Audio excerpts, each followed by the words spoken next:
Jesus, é para você!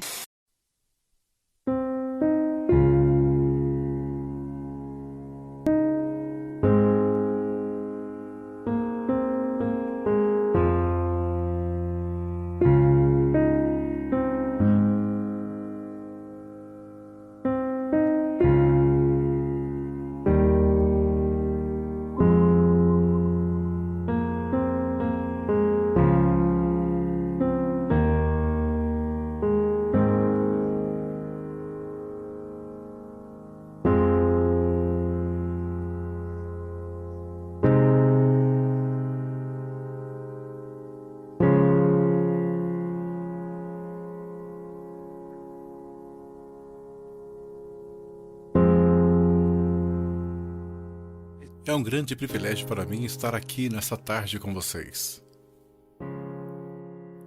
Antes de começarmos a falar qualquer coisa, eu gostaria de ir ao Senhor em oração.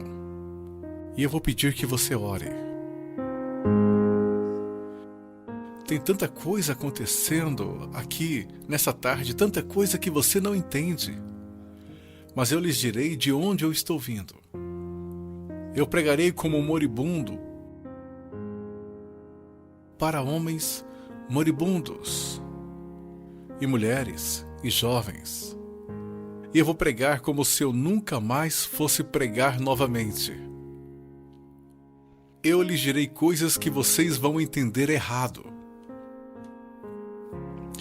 E eu lhes direi coisas que lhes deixarão tão nervosos comigo. E eu lhes direi coisas que vocês negarão. E eu lhe direi coisas e vocês dirão que eu não tenho o direito de lhe dizer o que estou dizendo. Mas antes de você chegar a qualquer conclusão sobre o que está sendo dito aqui nesta tarde, faça a si mesmo uma pergunta. Veja, pregar é uma coisa muito perigosa. É perigoso para mim, pois a Bíblia diz que sobre falsos mestres virá grande condenação. Se o que eu lhes disser hoje não for verdade, eu estou encrencado, e por isso tenho que fazê-lo com temor e tremor, porque eu estarei condenado diante de Deus. Mas se o que eu disser para vocês hoje for verdade, então são vocês que têm motivos para temer e tremer. Porque se eu interpretar corretamente esta passagem das Escrituras que eu lhes darei, será como se Deus estivesse falando através de um homem. E seu problema não será comigo, será com Deus e sua palavra. Então a única questão a ser decidida aqui, nesta tarde, é esta: é este homem à nossa frente um falso profeta? Ou será que ele está nos falando a verdade? E se ele estiver nos falando a verdade, então nada mais importa, exceto conformar nossas vidas a esta verdade. Vamos ao Senhor em oração.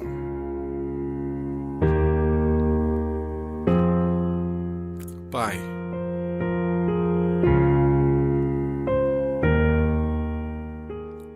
eu sou tão pequeno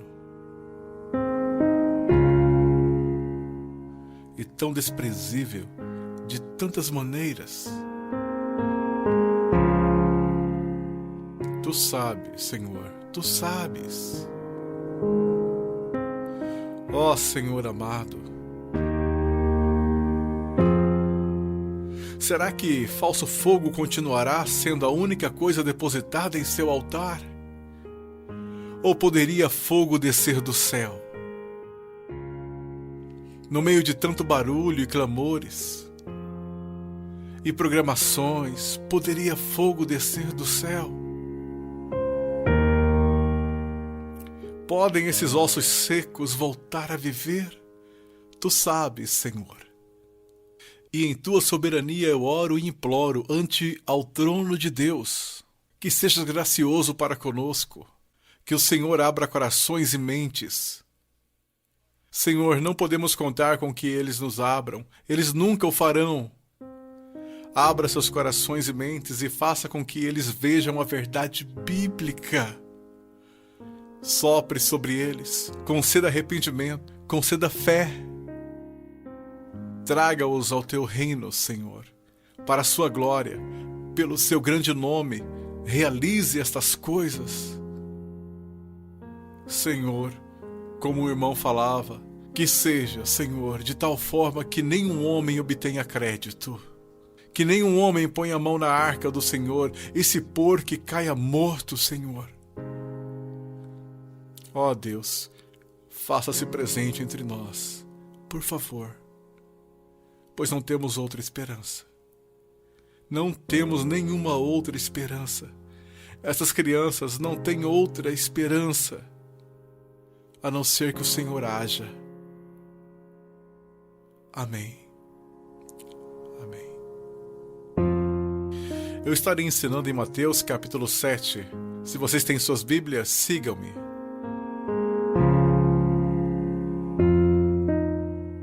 Mateus capítulo 7, versículo 13. Jesus disse: Entrai pela porta estreita, porque larga é a porta, e espaçoso o caminho que conduz à perdição, e muitos são os que entram por ela. Porque estreita é a porta e apertado o caminho que leva à vida, e poucos há que a encontrem. Acautelai-vos, porém, dos falsos profetas, que vêm até vós vestidos como ovelhas, mas interiormente são lobos devoradores. Por seus frutos os conhecereis. Porventura colhem-se uvas dos espinheiros, ou figos dos abrolhos? Assim, toda árvore boa produz bons frutos, e toda árvore má produz frutos maus. Não pode a árvore boa dar maus frutos, nem a árvore má dar frutos bons. Toda árvore que não dá bom fruto, corta-se e lança-se no fogo. Portanto, pelos seus frutos os conhecereis. Nem todo que me diz, Senhor, Senhor, entrará no reino dos céus, mas aquele que faz a vontade de meu Pai que está nos céus. Muitos me dirão naquele dia, Senhor, Senhor, não profetizamos nós em teu nome? E em teu nome não expulsamos demônios? E em teu nome não fizemos muitas maravilhas? E então lhes direi abertamente, nunca vos conheci. Apartai-vos de mim, vós que praticais a iniquidade. Todo aquele, pois, que escuta essas palavras e as pratica, assemelha-lo-ei ao homem prudente, que edificou a sua casa sobre a rocha, e desceu a chuva, e correram rios, e assopraram ventos, e combateram aquela casa. E não caiu, porque estava edificada sobre a rocha. E aquele que ouve estas minhas palavras e não as cumpre, compará-lo-ei ao homem insensato, que edificou sua casa sobre a areia. Desceu a chuva, e correram os rios, e assopraram ventos, e combateram aquela casa, e caiu. E foi grande a sua queda. Eu estou aqui hoje. Eu não estou preocupado no meu coração com a sua autoestima. Eu não estou preocupado no meu coração se você se sente bem consigo mesmo, se a vida está do jeito que você queria, ou se sua conta bancária está no verde. Só tem uma coisa que me tirou o sono. Só tem uma coisa que me preocupou durante a manhã toda, e é isto. Em 100 anos, a maioria das pessoas neste prédio possivelmente estarão no inferno. E muitos que até mesmo professem Jesus Cristo como Senhor passarão a eternidade no inferno. E você diz, pastor, como você pode dizer uma coisa como esta? Eu posso dizer uma coisa como esta, pois não realizo o meu ministério nos Estados Unidos da América. Eu prego a maior parte do tempo na América do Sul, África e leste europeu. E eu quero que vocês saibam que quando olham para o cristianismo americano, ele é mais baseado em uma cultura sem Deus do que na palavra de Deus. E tantas pessoas são enganadas. E tantos jovens são enganados. E tantos adultos são enganados em crer que por terem feito uma oração, uma vez em suas vidas, eles irão para o céu. E então, quando eles olham ao redor e veem outros que confessam a Cristo, e veem essas pessoas tão mundanas quanto o mundo, e comparam-se uns com os outros, nada perturba seus corações. Eles pensam, bem, eu sou igual à maioria do meu grupo de jovens. Eu vejo coisas que não deveria ver na TV e rio das coisas que Deus odeia. Eu uso roupas sensuais. Eu falo como o mundo, eu ando como o mundo, eu amo a música do mundo. Eu amo tanto essas coisas do mundo. Mas graças a Deus eu sou um cristão. Por que eu sou um cristão? Eu não pareço diferente da maioria das pessoas da minha igreja. Por que eu sou um cristão? Porque houve uma vez na minha vida em que eu fiz uma oração e pedi para Jesus entrar no meu coração. Eu quero que você saiba que a maior heresia na igreja evangélica protestante americana é que se você orar e pedir para Jesus Cristo entrar no seu coração, ele definitivamente entrará. Vocês não encontrarão isso em nenhum lugar das Escrituras. Vocês não encontrarão isso na história batista até 50 anos atrás. O que vocês precisam saber é que a salvação é pela fé, e fé somente em Jesus Cristo. E a fé somente em Jesus Cristo é precedida e seguida por arrependimento. Um abandono do pecado, um ódio pelas coisas que Deus odeia. Um amor pelas coisas que Deus ama. Um crescimento em santidade e um desejo, não de ser como Britney Spears, não de ser como o mundo, e não de ser como a maioria dos cristãos americanos, mas de ser como Jesus Cristo.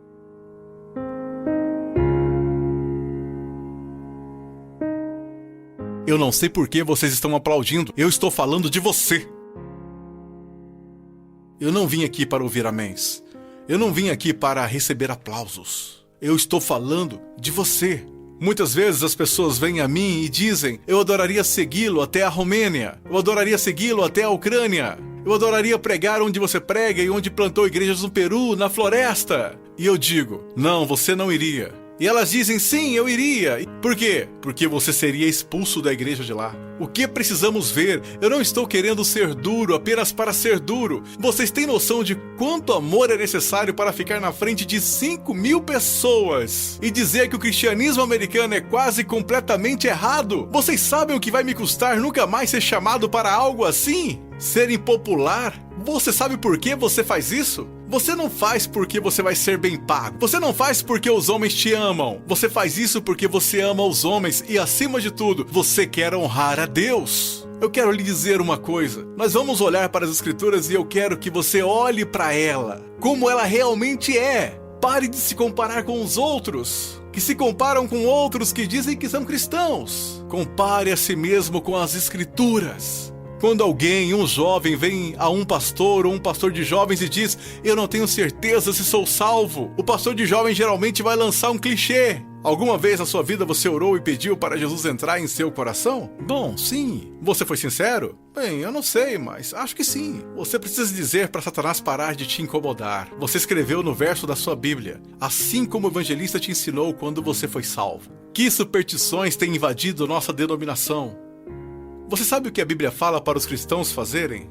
Examine-se a si mesmo. Teste a si mesmo à luz das Escrituras, para saber se você está na fé. Teste a si mesmo para saber se você é um cristão. Você consegue ver que se eu liberasse todos aqui e mandasse vocês baterem em cada porta dessa cidade, você sabe o que descobriríamos? 99% das pessoas, pelo menos nessa cidade, acreditam que são cristãos. Se você voltar para a sua cidade natal e bater em cada porta de cada casa, porque eu voltei para minha cidade natal quando fui salvo e bati em cada porta, você sabe o que eu descobri? Todo mundo na minha cidade é um cristão. 85% deles não vão à igreja. E aqueles que vão à igreja não estão preocupados com santidade. Eles não estão preocupados em servir, não estão preocupados em ser separados do mundo, não estão preocupados se o evangelho será pregado entre as nações. Mas graças a Deus, eles são salvos. Por que eles são salvos? Porque algum evangelista, que deveria ter passado mais tempo estudando sua Bíblia do que pregando. Eu amo vocês. E existem homens aqui que amam vocês. Eu quero ir às Escrituras agora que eu os choquei para a vida. E quero que vocês me ouçam. Ouçam a palavra de Deus e comecem a se perguntar algumas perguntas. Antes de tudo, entrai pela porta estreita, porque larga é a porta e espaçoso o caminho, que conduz à perdição, e muitos são os que entram por ela. Existe uma porta estreita. E sabe, historicamente, uma das razões pela qual eu sou um Batista do Sul é porque os Batistas do Sul sempre foram rápidos, enquanto outras denominações falharam em perceber isso. Os Batistas do Sul sempre foram rápidos em perceber que só há uma porta. Só há um Deus. Só há um mediador entre Deus e os homens, e seu nome é Jesus Cristo. E não é uma questão de múltipla escolha, não é como se todos os caminhos levassem a Roma. Como denominação, nós sempre ensinamos as pessoas que Jesus ensinou as pessoas. Eu sou o caminho e a verdade e a vida. Ninguém vem ao Pai senão por mim. Então eu louvo a Deus por isso, que a única forma de qualquer ser humano nesta terra será salvo é por meio de Jesus Cristo. E ponto final. Porque você precisa entender que a Bíblia diz: todos pecaram e destituídos estão da glória de Deus. E vocês não têm ideia do que isso significa. Que nascemos totalmente depravados, odiando a Deus. Que nós nunca buscaríamos a Deus, nunca iríamos a Deus. Nós nos rebelamos contra Deus, quebramos toda a lei. Não é só uma questão de que você já pecou. A questão é: você nunca fez nada além de pecar. A Bíblia diz nos profetas que até as nossas maiores obras são como trapos de imundícia diante de Deus. E por causa disso, você sabe o que merecemos? A ira de Deus. O ódio santo de Deus. E vocês dizem: espere um pouco, Deus não pode odiar ninguém, Deus é amor. Não, meu amigo, você precisa entender uma coisa: Jesus Cristo ensinou, os profetas ensinaram, os apóstolos ensinaram isto, que, a não ser a graça de Deus revelada em Jesus Cristo, nosso Senhor, a única coisa que resta para você é a ira, a violenta ira de Deus, por causa da sua rebelião e de seus pecados. Quando eu falo em universidades, eles sempre são rápidos em dizer: não, Deus não pode odiar, porque Deus é amor. Mas eu digo: Deus tem de odiar, porque Ele é amor. Veja, eu amo crianças, portanto, odeio aborto. Se eu amo o que é santo, devo odiar o que não é santo. Deus é um Deus santo, e isso é algo que os americanos esqueceram, que você adora fazer, Deus odeia. Você sabia disso? Ore por avivamento. Você vai para a reunião de jovens e quer que Deus haja. Mas antes de ir, você assiste programas na TV que Deus absolutamente abomina. E então você se pergunta por que o Espírito Santo não desceu sobre nós? E por que você tem que criar falso fogo e falso entusiasmo? Porque Deus não está presente. Deus é um Deus santo. E a única maneira pela qual eu e você poderíamos nos reconciliar com um Deus santo é pela morte do Filho unigênito de Deus, quando ele foi pendurado naquele madeiro. Agora escutem-me, se você hoje é salvo, você não foi salvo porque os romanos e judeus rejeitaram a Jesus. Você não foi salvo porque eles colocaram uma coroa de espinhos na sua cabeça. Nem foi salvo porque eles perfuraram o tórax de Jesus com uma lança. Você não foi salvo nem mesmo porque eles o pregaram na cruz. Você sabe por que você é salvo? Porque quando Jesus Cristo estava pendurado naquela cruz, Ele levou os seus pecados, o pecado do povo de Deus, e toda a violenta ira de Deus que deveria ter caído sobre você, caiu sobre seu único filho. Alguém tinha que pagar o preço, alguém tinha que morrer. Foi Deus, o Pai, quem o esmagou, seu único filho, de acordo com Isaías 53. Ao Senhor agradou moê-lo. As pessoas dizem que a cruz é um sinal de quanto o homem é valioso. Isso não é verdade. A cruz é um sinal de quão depravado nós realmente somos. Que levou à morte o Filho único de Deus. A única coisa que poderia salvar pessoas como nós foi a morte do único Filho de Deus, sob a ira de seu próprio Pai, pagando o preço, levantando dos mortos. Poderoso para salvar, este é o Evangelho de Jesus.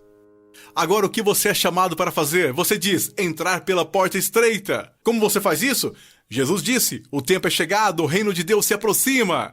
O que você deve fazer? Em Marcos ele nos diz: arrependa-se e creia no Evangelho. Você diz: irmão Paul, eu fui salvo orando e pedindo para Jesus entrar no meu coração. E eu tenho certeza que você o fez. Mas você não foi salvo por uma fórmula mágica, ou por causa de algumas palavras que você repetiu com alguém. Você foi salvo porque se arrependeu de seus pecados e acreditou. E não foi uma coisa isolada. Você continua fazendo até hoje. Porque Jesus, numa tradução mais correta deste verso, falou: o reino de Deus se aproxima, o tempo é chegado. Agora passem o resto de suas vidas se arrependendo de seus pecados e crendo em mim.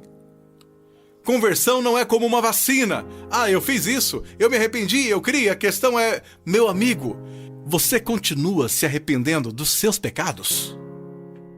Você continua crendo?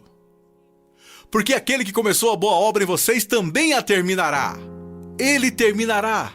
Nós, os Batistas do Sul, pregamos que você deve ir por esta única porta que é Jesus Cristo. Mas nós, Batista do Sul, esquecemos algo. E eu quero que os pastores de jovens e outros líderes escutem-me.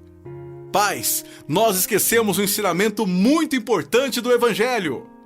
Diz que não só a porta é estreita, mas o caminho também é estreito. O que basicamente fazemos é conduzir uma pessoa a Cristo, ou conduzimos alguém a uma oração, e aí essa pessoa passa o resto da vida vivendo igual ao mundo. E se você quiser negar isso, eu posso trazer as estatísticas para te provar.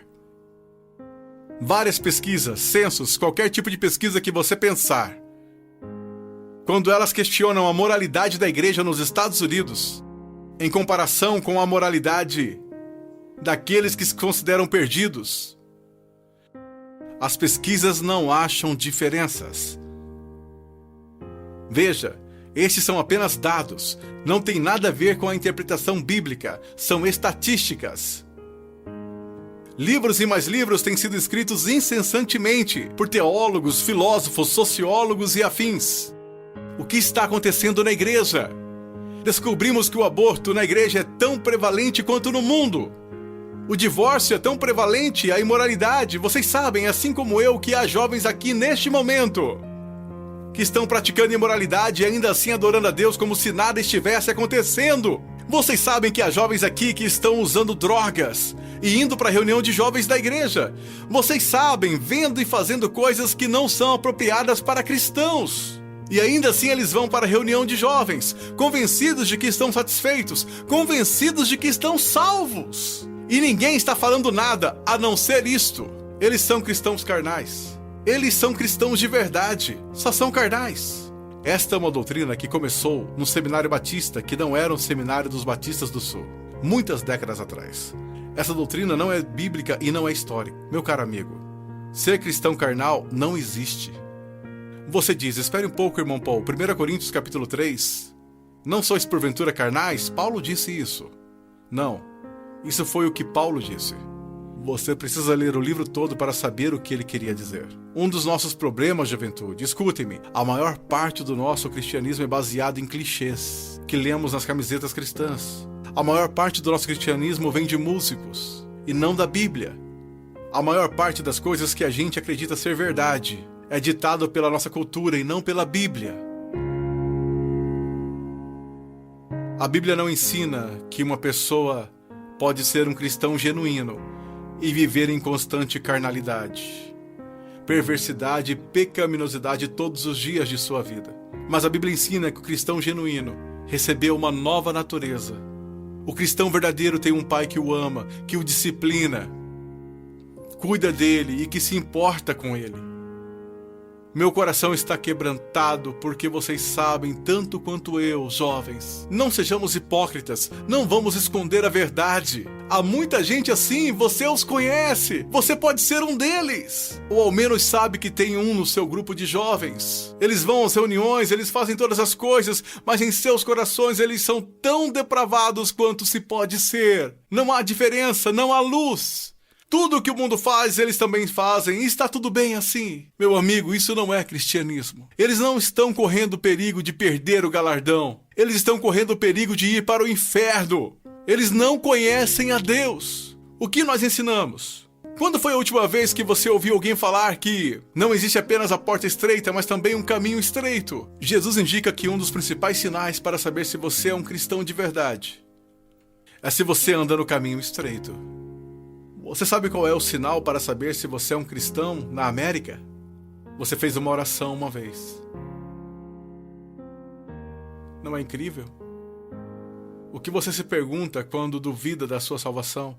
Se você fez uma oração de salvação uma vez? O que as Escrituras ensinam? Examinai-vos a vós mesmos, provai-vos a vós mesmos, para saber se realmente estáis na fé. Porque um cristão será diferente. Estou dizendo que um cristão é sem pecado? Não, porque aprendemos em 1 João que os cristãos pecam. E se dissermos que não conhecemos o pecado, então não conhecemos a Deus. Não andamos na luz. Então qual é a diferença? Aonde eu quero chegar? Eu estou chegando até aqui. Se você é genuinamente um cristão nascido de novo, um filho de Deus, você andará pelo caminho da justiça, como um estilo de vida. E se você se desviar desse caminho de retidão, o Pai virá até você. Ele irá discipliná-lo. Ele o colocará de volta naquele caminho. Se você professa que entrou pela porta estreita, mas continua andando pelo caminho largo, assim como todos da sua escola, assim como todos que são carnais e depravados, a Bíblia quer que você saiba que você deveria ficar terrivelmente amedrontado, porque você não conhece a Deus. Eu temo homens que passam a maior parte de suas vidas dizendo a outras pessoas que elas são salvas. Eu tenho medo de você.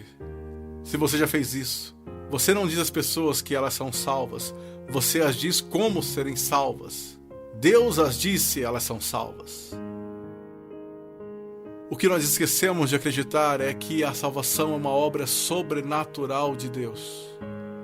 E aqueles que estão sendo genuinamente convertidos e regenerados pelo poder do Espírito Santo serão novas criaturas. A Bíblia diz, pelo que se alguém está em Cristo, nova criatura é. Então, nós encontramos aqui nas Escrituras que há uma porta estreita e um caminho estreito. Estamos indo para o versículo 16, quer dizer, versículo 15. Acautelai-vos, porém, dos falsos profetas, que vêm até vós vestidos como ovelhas, mas interiormente são lobos devoradores. Por seus frutos os conhecerei. Uma das coisas que você precisa entender é isso. Uma coisa que um homem sábio me disse há muito tempo. Paul, seu melhor amigo é aquele que te diz as maiores verdades. Nos Estados Unidos, nós nos tornamos tão cheios de não me toques, que ninguém pode nos repreender. Ninguém pode nos dizer que estamos errados. E ministros e líderes também têm acreditado nessa mentira. Nós não queremos ofender, nós queremos ser amigáveis. O que você precisa entender é que só há um amigo verdadeiro e seu nome é Deus. E se você quer ser amigo de alguém na sua igreja, você precisa ser amigo de Deus. E você precisa estar mais preocupado com a glória de Deus do que você está com as atitudes dos homens. E outra coisa que você precisa entender é que a pessoa que te ama mais é a que vai te falar as maiores verdades. Uma das grandes marcas diferenciais de um falso profeta é que ele sempre vai falar o que você quer ouvir. Ele nunca vai estragar a festa. Ele vai fazer você continuar batendo palmas e pulando. Vai fazer você ficar atordoado. Ele vai te manter entretido. E ele te apresentará um cristianismo que fará sua igreja parecer um parque de diversões de Jesus. E te manterá tão entretido que você nunca se preocupará com grandes assuntos como este. Deus está agindo em minha vida? Eu estou crescendo em santidade? Eu realmente nasci de novo? Escutem-me, se todos nessa cidade acreditam que são salvos, e nós sabemos que isso não é verdade pelas Escrituras, porque a Bíblia diz que poucos vão entrar. Como você sabe que você é salvo? Como você realmente sabe que é salvo? Porque alguém te disse? Porque você fez uma oração? Porque você acreditou? Deixe-me te perguntar, como você sabe que acredita? Porque todo mundo diz que acredita? Como você sabe que você não é igual a eles? Você sabe como a Bíblia ensina que você sabe se é ou não salvo? Você sabe como a doutrina batista até 50 anos atrás diria que você sabe que é salvo? Você sabe que foi salvo porque sua vida está em um processo de transformação. E seu estilo de vida é de alguém que anda nos caminhos da verdade, do Senhor. E quando você para de andar nos caminhos da obediência, como todos nós fazemos, Deus vem até você e te põe de volta no caminho. Uma das maiores evidências de que você nasceu de novo é que Deus não permitirá que você fale como sua carne quer falar. Deus não permitirá que você se vista como o mundo sensual e a igreja sensual permitem que você se vista. Deus não permitirá que você ande como o mundo, cheire como o mundo, fale como o mundo, escute as coisas que o mundo escuta. Deus fará a diferença na sua vida.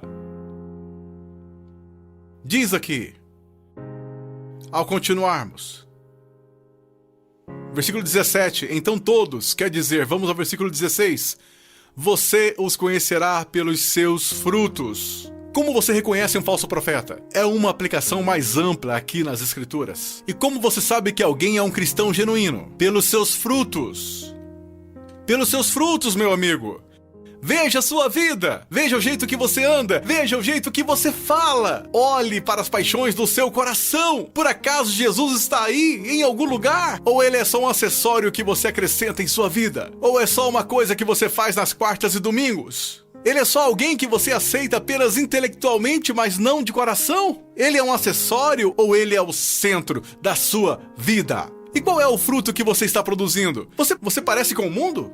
Age como o mundo? Você experimenta as mesmas alegrias que o mundo experimenta? Você consegue amar o pecado e gostar de cometê-lo? Você consegue amar a rebeldia e gostar de ser rebelde? Então você não conhece a Deus. Você o conhecerá pelos seus frutos.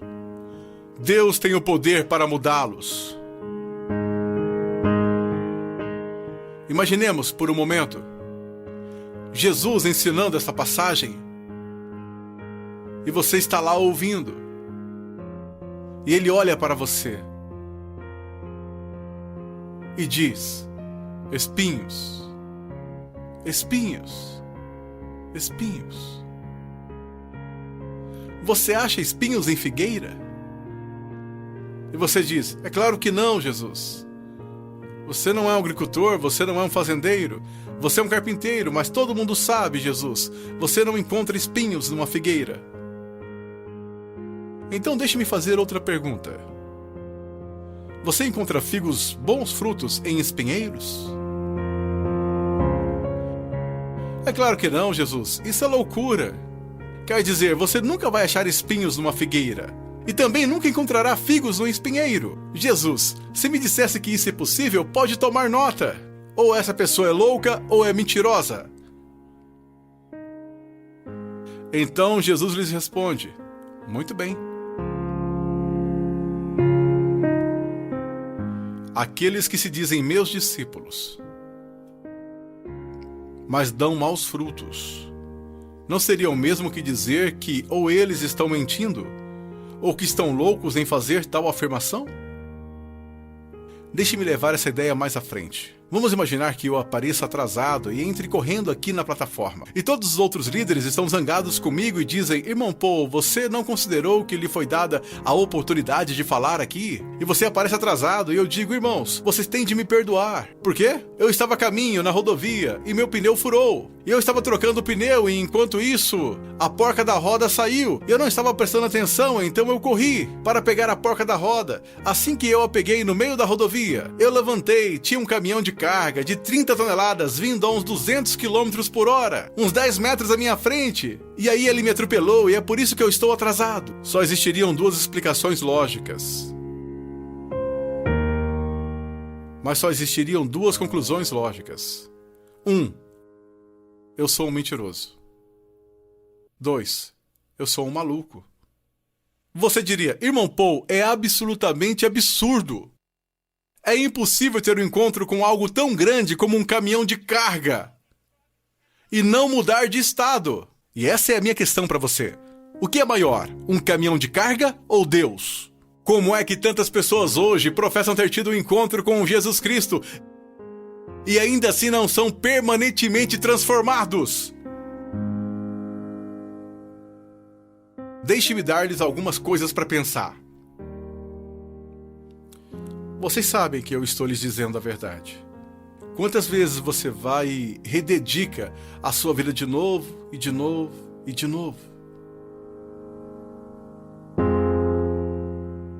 Quantas vezes os grupos de jovens veem as coisas como essas e ficam empolgadíssimos, e voltam para a igreja e dura cerca de 1 semana e meia. E mesmo assim dizem: oh, foi um grande mover de Deus. Não foi não. Se não durou é porque não foi um mover de Deus. Foi emoção. Foram tantas coisas, mas não foi um grande mover de Deus. Deus trabalhou em sua vida? Deus está trabalhando em sua vida? Você os conhecerá pelos seus frutos. Você os conhecerá pelos seus frutos. Prosseguindo. Versículo 19. Toda árvore que não dá bom fruto, corta-se e lança-se ao fogo. Portanto, pelos seus frutos os conhecereis. Escute isso. Você precisa entender algo acerca da literatura hebraica. Quando queremos enfatizar algo, sabe o que fazemos? Aumentamos o tom de voz. Se estamos escrevendo, colocamos em negrito ou em maiúsculo. Mas para o judeu era diferente. Quando ele quer enfatizar algo, ele repete e repete. É por isso que encontramos paralelismo hebraico no livro de Provérbios. O ímpio não viverá na terra, o ímpio será destruído. Ele está dizendo a mesma coisa, só que de um jeito diferente para dar mais ênfase. É isso que Jesus está fazendo o tempo todo aqui. Pelos seus frutos os conhecereis. Vocês os conhecerão pelo caminho que eles andam. Pelos seus frutos os conhecereis. Ele diz, toda árvore que não dá bom fruto, corta-se e lança-se no fogo. Sobre o que ele está falando? Meu caro amigo, ele está falando sobre o juízo de Deus Todo-Poderoso, que um dia cairá sobre o mundo. Que um dia, possivelmente, poderá cair sobre você. Oh, meu caro amigo, eu não consigo olhar o seu coração. Eu sou tão facilmente enganado pelo meu próprio coração. Mas há um que não é enganado. Há um que não é enganado. E ele não é enganado por uma cultura cristã pós-moderna. Ele sabe. Pelos seus frutos os conhecereis. Então ele continua. E ele diz isso. Versículo 21. Nem todo o que me diz Senhor, Senhor entrará no reino dos céus, mas aquele que faz a vontade de meu Pai que está nos céus. Você sabe o que sua profissão de fé em Jesus vale? Absolutamente nada. Sim, você leu essa passagem? Estude-a. Nem todo o que me diz Senhor, Senhor, nem todos que professam Senhor, Senhor, entrará no reino dos céus. Muitas pessoas dirão Senhor, Senhor, mas não entrarão no reino dos céus. Meus filhinhos, você é um deles? Senhor, Senhor. Agora vamos voltar para a literatura hebraica. Ele disse Senhor, Senhor. Ele não disse Senhor. Ele disse Senhor, Senhor. O que isso significa? Esse sujeito que está fazendo essa profissão não é alguém que de repente decidiu. É o dia do juízo, é melhor confessá-lo como Senhor. Essa é uma pessoa que professa enfaticamente aos outros que Jesus é o Senhor. Ele anda por aí dizendo que Jesus é o Senhor. Ele dança enquanto os músicos estão tocando e diz que Jesus é o Senhor. Ele canta dizendo Senhor, mas Jesus diz a ele, afasta-te de mim, eu não te conheço.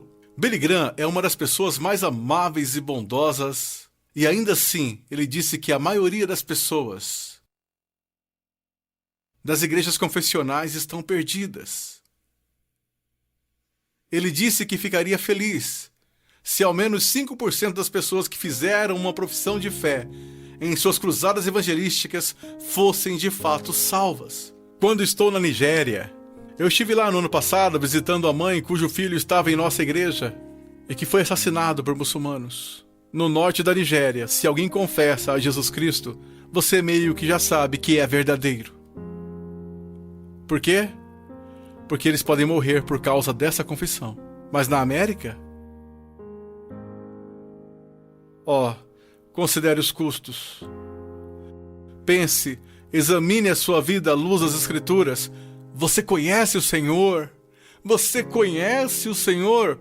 Porque nem todo que me diz Senhor, Senhor entrará no reino dos céus. Mas o que ele diz aqui, veja o que ele está dizendo. Nem todo aquele que me diz Senhor, Senhor entrará no reino dos céus, mas aquele que faz a vontade de meu Pai que está nos céus. Qual é o sinal de que alguém se tornou um cristão genuíno? Eu gostaria que nós começássemos a ensinar isso novamente. O que aconteceu com nossa teologia? O que aconteceu com nossa doutrina? O que aconteceu com o nosso ensino? Foram jogados pela janela. Ninguém mais quer estudar as doutrinas. Só querem escutar músicas cristãs e ler as frases das camisetas cristãs. O que aconteceu com a verdade? A verdade te diz isto. Aprova a maneira que você pode ter certeza que você é um cristão que nasceu de novo. É que você tem como estilo de vida agir segundo a vontade do Pai. E você diz, você está falando de obras? Não, eu não estou. Eu estou falando de evidências de fé. Funciona mais ou menos assim. Sua profissão não é prova alguma de que você nasceu de novo. Porque todos neste país professam ter fé em Jesus Cristo. Uma pesquisa diz que 65 a 70% dos americanos são salvos. Cristãos, nascidos de novo. O país mais sem Deus na face da terra. Mata 4.000 bebês por dia. Mas graças a Deus, 70% de nós são nascidos de novo. Como você sabe que esta fé que você tem não é falsa? Um estilo de vida que está preocupado em fazer a vontade do Pai, que faz a vontade do Pai. E quando você desobedece à vontade do Pai, o Espírito Santo vem e te repreende. Pessoalmente, através da palavra de Deus, ou através de um sermão ou uma irmã em Cristo, e Deus te põe no caminho novamente. Se você é um cristão genuíno, você não pode escapar dele. Deixe-me dar um exemplo. Se eu fosse seu pastor, e você tivesse, digamos, 14 anos de idade, e eu estivesse voltando de uma pregação a 1h da manhã e te visse em um parque ou em uma esquina qualquer, com um bando de delinquentes, fazendo coisas que você não deveria estar fazendo. Se você fosse membro de nossa igreja, eu diria, entre no carro, eu vou te levar para casa. Eu não ficaria bravo com você, eu ficaria bravo com seu pai. Eu diria a ele, Senhor, você é um pai negligente e irresponsável por deixar seu filho fora de casa em tais circunstâncias. Eu quero que vocês entendam uma coisa. Deus não é um pai irresponsável ou negligente. Se você pode brincar com o pecado, se você pode amar o mundo, amar as coisas do mundo, sempre estar envolvido com o mundo, fazendo as coisas do mundo, se seus heróis são pessoas do mundo, se você quer parecer com eles, agir como eles, se você faz as mesmas coisas que eles, meu caro amigo, ouça minha voz, há uma grande probabilidade de você não conhecer a Deus e de não pertencer a Ele. Agora, finalizando, muitos me dirão naquele dia, Senhor, Senhor, não profetizamos nós em Teu nome, e em Teu nome não expulsamos demônios, e em Teu nome não fizemos muitas maravilhas? Então lhes direi abertamente, nunca vos conheci. Você diz, a coisa mais importante na face da terra é conhecer a Jesus Cristo. Isso não é verdade. A coisa mais importante na face da terra é que Jesus Cristo te conheça. Eu não entrarei na Casa Branca amanhã só porque eu fui até o portão e disse que eu conheço o presidente. Mas eles me deixarão entrar se o presidente falar, eu conheço Paul Washer. Você pode professar conhecer Jesus, mas a minha pergunta para você é, você conhece a Jesus? Jesus conhece você? E veja como ele descreve o homem perdido aqui. Ele diz, apartai-vos de mim, vós que praticais a iniquidade. Em grego, anomia. Uma partícula negativa a, não, sem. A palavra nomos, lei.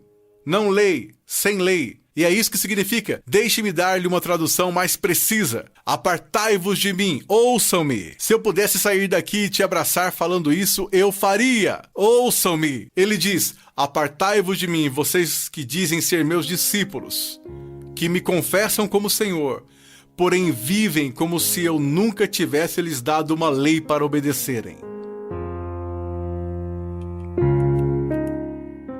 Eu acabo de descrever a grande maioria dos cristãos da América. Se alguém começa a falar de lei, se alguém começa a falar de princípios bíblicos, sobre o que devemos fazer e o que não devemos fazer, como devemos viver e como não devemos viver, todos começam a exclamar, legalista, legalista.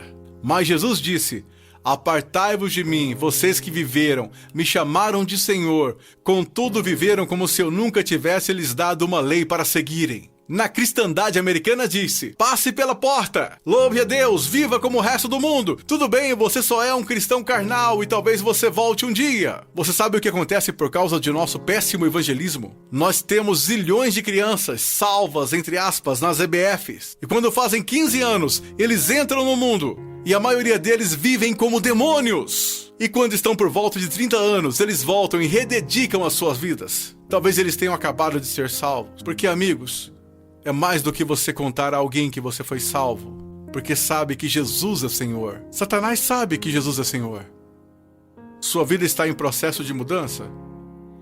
E então ele começa a falar sobre as duas pessoas. Duas fundações. Você sabe o que essa passagem, na interpretação contemporânea, é importante estudar teologia, é importante estudar história. A interpretação atual dessa passagem sobre a rocha e a areia é basicamente assim.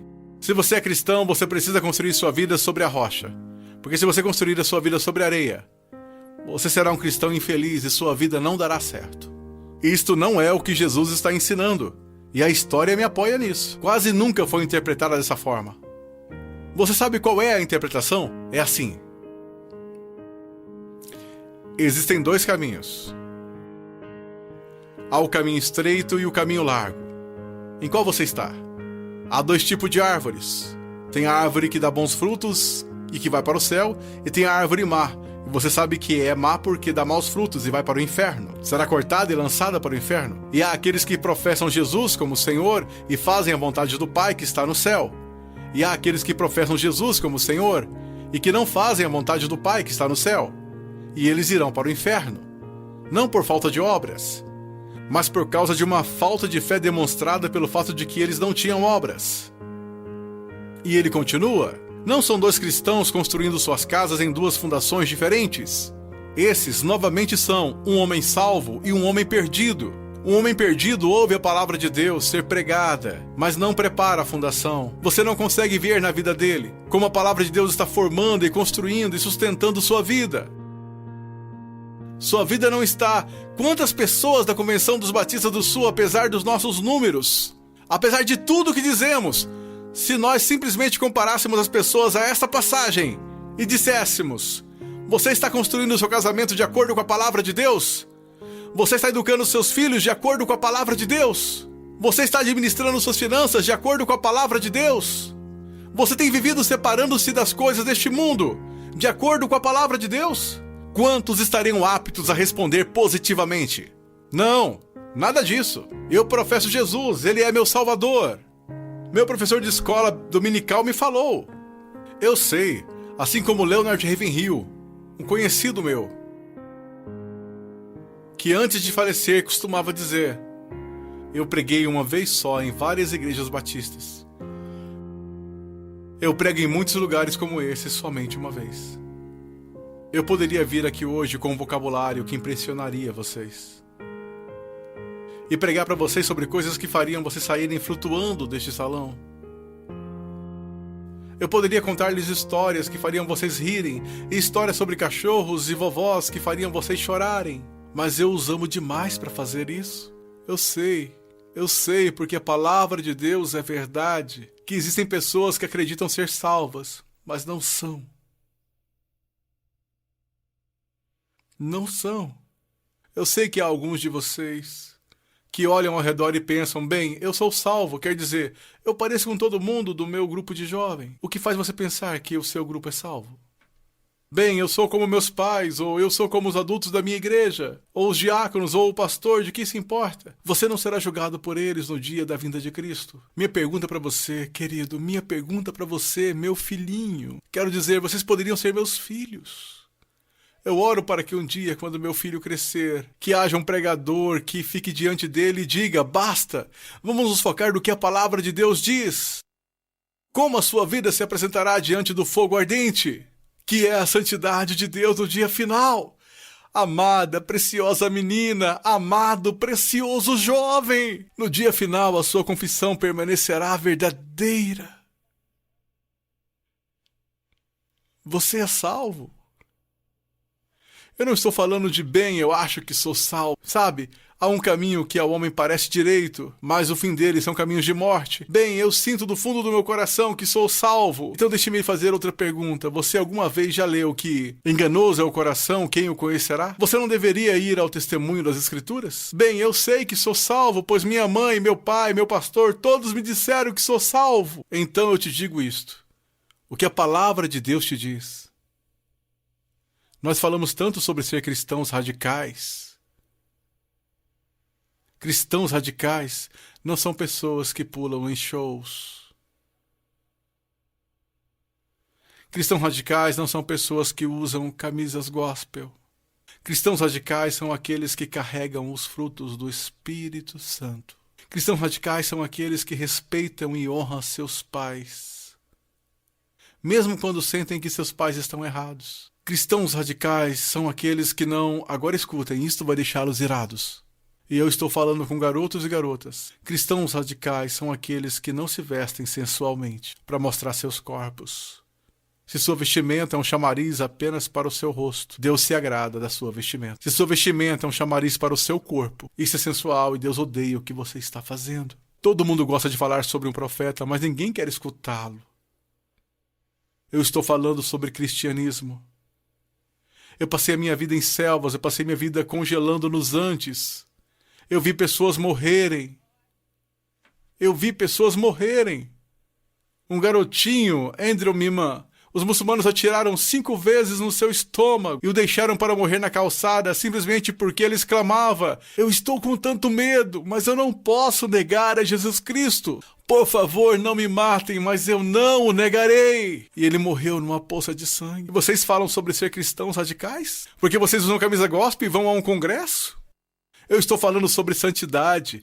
Eu estou falando sobre ser cheio de Deus. Vocês sabem o que seria o mover de Deus neste local? Se todos vocês caíssem sobre a convicção do pecado, se eu mesmo caísse sobre a convicção pelo Espírito Santo e nos prostrássemos e chorássemos, pois assistimos coisas que Deus odeia, pois usamos coisas que Deus odeia, pois nós agimos como o mundo, parecemos com o mundo, cheiramos como o mundo, fazemos as mesmas coisas que o mundo e não sabemos que fazemos essas coisas. Porque não conhecemos a palavra de Deus. Porque mesmo que falemos como uma denominação, que a Escritura é a infalível palavra de Deus, só o que ganhamos basicamente é um monte de ilustrações, histórias e novelinhas. Oh, que Deus brilhe neste lugar. Que viremos nossas costas para o pecado. Que renunciemos às coisas que desagradam a Deus. E então que corramos para Ele e alegremos-nos nele e o amemos. Que Deus levante missionários. Eu não desejo a vocês o mesmo que seus pais. Eles querem segurança e boas casas para vocês. Eles querem que vocês tenham carros e respeito. Eu quero para vocês as mesmas coisas que eu quero para o meu filho. Que um dia ele pegue uma bandeira, a bandeira de Jesus Cristo, e coloque-a no monte onde ninguém esteve antes. E que ele clame: Jesus Cristo é o Senhor. Mesmo que isso lhe custe a sua vida. Se quando ele tiver 18 anos me disser as mesmas coisas que eu disse quando era jovem, eu vou para os montes, eu vou para a selva. E as pessoas disseram: você não pode ir, você está maluco, é uma guerra lá, você vai morrer. Eu vou. Quando aquele rapaz colocar sua mochila nas costas, eu vou orar por ele e dizer: vá, vá. Deus seja contigo. E se você morrer, meu filho, eu te vejo do outro lado e honrarei a sua morte. Oh, Deus, vamos orar, vamos orar, vamos orar, oh Deus, oh Deus.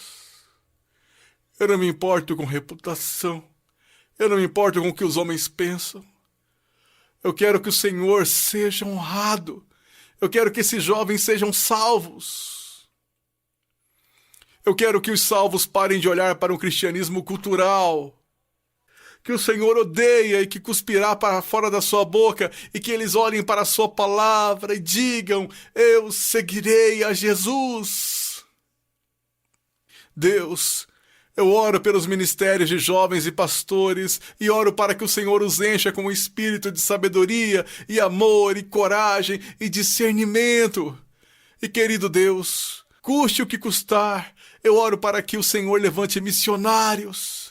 Ao olhar para esses garotos, eu não posso evitar de pensar no meu filhinho. Oh, Deus, que o Senhor salve o Ian, que o levante e o mande para a pior parte da batalha. Oh, querido Deus, levante missionários aqui, levante missionários. Levante pregadores e pastores e embaixadores e evangelistas que conheçam a palavra de Deus. Oh, Deus, trabalhe neste lugar, por favor, trabalhe neste lugar, amado Deus, por favor. Por favor, por favor, por favor. Agora, com todas as cabeças baixas,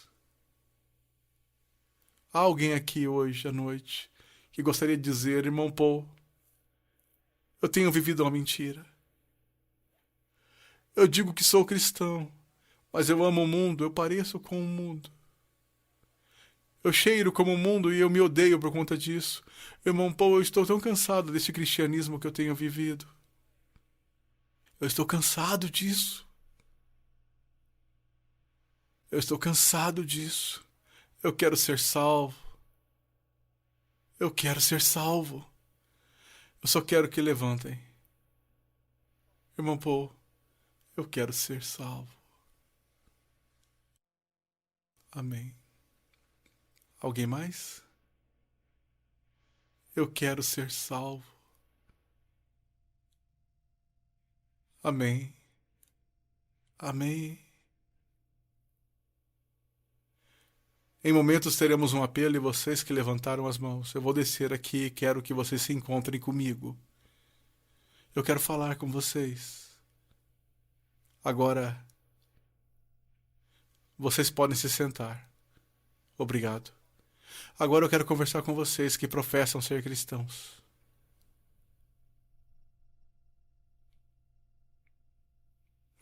Sua vida honra a Jesus Cristo? Você está olhando em sua palavra para descobrir como deve viver? Eu oro de todo o coração. A única coisa que irá salvar a igreja na América só há duas possibilidades. Uma é uma reforma total em nossas pregações e de nosso estudo da palavra de Deus. E a outra é uma perseguição feroz e horripilante. Essa é a única coisa que irá salvar a igreja na América. Oh, eu oro para que vocês retornem à palavra. Eu oro, ouçam-me jovens, vocês precisam dizer, ok, como eu devo proceder perante meus pais? Vá à palavra, descubra, obedeça. Como eu devo me vestir? Vá à palavra, descubra, obedeça. Como devo falar? Como devo escutar? Ponha cada pensamento, palavra e ato em sujeição a Jesus Cristo. Eu não vou pedir para que você levante, porque eu estou tão cansado de pessoas virem à frente e assumirem compromissos, e esses compromissos durarem apenas 2 minutos. Eu não estou aqui para poder escrever na minha revista que zilhões de vocês vieram à frente. Eu quero que você vá para casa e viva para Jesus Cristo com todo o seu coração. Mas se você precisa de aconselhamento, você dirá, irmão Paul, eu quero viver para Jesus Cristo, mas eu não sei como. Eu não sei como. Em minutos, nós iremos fazer um convite e eu quero que você venha à frente. Não para assumir um compromisso. Se quiser assumir algum compromisso, faça isso daí de onde você está, sentado. Se precisa contar a alguém, vá contar ao seu pastor, vá contar ao seu pastor de jovens. E quer saber? Nós saberemos se esse compromisso irá durar. Quer saber como? Porque irá durar. Nós saberemos se foi de Deus. Deixe-me contar-lhes uma coisa, a cada um aqui agora. Eu quero lhes contar uma coisa. Se você tomou a decisão de seguir a Cristo, se você tomou a decisão de seguir a Jesus Cristo, se você tomou a decisão para ser salvo nesses 2 últimos dias, eu quero lhes dizer algo. Se foi algo genuíno, durará. Se daqui a algumas semanas você voltar direto ao mundo, viver como o mundo, agir como o mundo, eu quero que você saiba de uma coisa. Você não entendeu nada aqui neste final de semana. Você foi emotivo, apenas isso. Se você realmente ganhou algo do Senhor, eu quero que você saiba, isso durará. E ainda que você tente correr disso, você não vai conseguir. Você não vai conseguir. Oh, eu amo tanto a vocês. Eu amo tanto a vocês. Eu peço que todos levantemos. Se você precisa de aconselhamento acerca de uma decisão que fez, mas que não está clara, eu quero que você venha à frente. Eu vou descer aqui. Vocês que levantaram, houve muitos de vocês aí que disseram, eu preciso conhecer a Jesus Cristo. Eu quero que você venha aqui agora mesmo. Eu quero te conhecer, eu quero voltar aqui com você. E os outros conselheiros, eu quero conversar com você. E eu quero te dizer uma coisa. Não em 5 minutinhos, não em 10 minutinhos. Se você precisar conversar a noite toda, nós ficaremos. Essa é a atitude de cada conselheiro neste lugar. Nós ficaremos a noite inteira se necessário. A noite toda. Deus te ama. Deixe-me orar por você. Querido Deus, por favor. Senhor, houve aqui tanta movimentação. Ontem à noite, Senhor, eu não sei o quanto de tudo isso foi real. Eu sei que vi pessoas chorando na noite passada. Eu vi pessoas tentando assumir compromissos. Eu acredito que uma parte do que aconteceu aqui a noite passada foi por sua causa.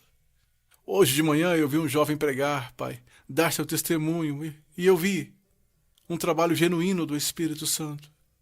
Eu não sei quantas dessas decisões foram verdadeiras, mas aconteceram algumas coisas reais aqui. Agora eu oro, Pai. Eu não sei o quanto será real. Somente o tempo e a eternidade nos mostrarão.